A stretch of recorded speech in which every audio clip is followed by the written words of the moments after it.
একদিন এক খরগোশ ও এক কচ্ছপের দেখা হল। খরগোশ খুবই গর্বিত ছিল তার দৌড়ের গতি নিয়ে।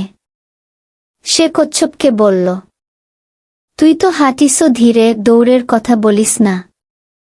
চাইলে তোর সঙ্গে প্রতিযোগিতা করতেই পারি। কচ্ছপ শান্তভাবে বলল, চলো তাহলে এক দৌড় হোক, দেখা যাক কে আগে গন্তব্যে পৌঁছায়। দৌড় শুরু হলো। খরগোশ খুব দ্রুত দৌড়াতে লাগল। অল্প সময়েই সে অনেকটা পথ পার হয়ে গেল। পথে একটা গাছ দেখে সে ভাবল, এই কচ্ছপ তো অনেক পেছনে, একটু ঘুমিয়ে নিই কি। সে গাছতলায় শুয়ে পড়ল এবং ঘুমিয়ে গেল। এদিকে কচ্ছপ ধীরে হলেও থামল না। সে এক পা করে এগিয়ে যেতে লাগল। অবশেষে কচ্ছপ গন্তব্যে পৌঁছে গেল। খরগোশ ঘুম থেকে উঠে দৌড়ে গেল, কিন্তু ততক্ষণে দেরি হয়ে গেছে। গল্পের শিক্ষা: ধৈর্য, পরিশ্রম ও নিয়মিত চেষ্টাই সফলতার চাবিকাঠি। শুধু গতি দিয়ে সবকিছু হয় না। বাঘ। একদিন এক গভীর জঙ্গলে এক বিশাল ধূর্ত বাঘ বাস করত। সে ছিল খুব শক্তিশালী, কিন্তু একই সাথে অত্যন্ত লোভী ও নিষ্ঠুর। সে জঙ্গলের সমস্ত ছোট প্রাণীদের শিকার করত এবং সবাইকে ভয় দেখাত। জঙ্গলের প্রাণীরা একত্র হয়ে ঠিক করল, এভাবে চলতে পারে না, আমাদের কিছু একটা করতে হবে। তারা সবাই বুদ্ধিমান খরগোশ রবিয়ের কাছে গেল। রবি ছিল ছোট, কিন্তু তার বুদ্ধি ছিল তীক্ষ্ণ। সে বলল, আমি একটা উপায় বের করব, কিন্তু তোমাদের আমাকে বিশ্বাস করতে হবে। পরদিন সকালে বাঘ যখন তার শিকার খুঁজছিল, তখন রবি আস্তে আস্তে তার সামনে হাজির হল। বাঘ রাগী কণ্ঠে বলল, এত দেরি করলে কেন? আজ আমার ক্ষুধা খুব বেশি।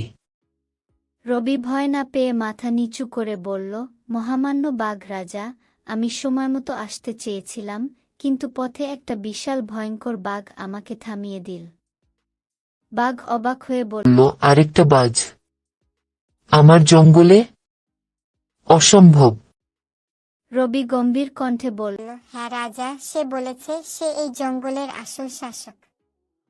আমি তার কাছ থেকে কোনোভাবে পালিয়ে এসেছি আপনাকে জানাতে গু।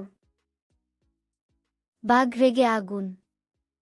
সে গর্জন করে বলল, আমাকে নিয়ে চলো, আমি দেখব কে এই নতুন বাঘ। রবি চতুরতার সাথে বাঘকে এক গভীর নদীর ধারে নিয়ে গেল এবং বলল, ওই দেখুন, নদীর ভেতরে লুকিয়ে আছে। বাঘ নদীর ভেতরে তাকিয়ে দেখল, সেখানে এক বিশাল বাঘ তাকিয়ে আছে। আসলে সেটি ছিল তার নিজের প্রতিবিম্ব। কিন্তু বোকা বাঘ বুঝতে পারল না। সে রাগে গর্জন করে বলল, আমি এখনই তোমাকে শেষ করব, বলে সে সোজা নদীর ভেতরে ঝাঁপ দিল। সে একেবারে পানির ভেতরে ডুবে গেল, আর অনেক চেষ্টা করেও বের হতে পারল না। খরগোশ রবি দৌড়ে গিয়ে সবাইকে খবর দিল, আমরা মুক্ত।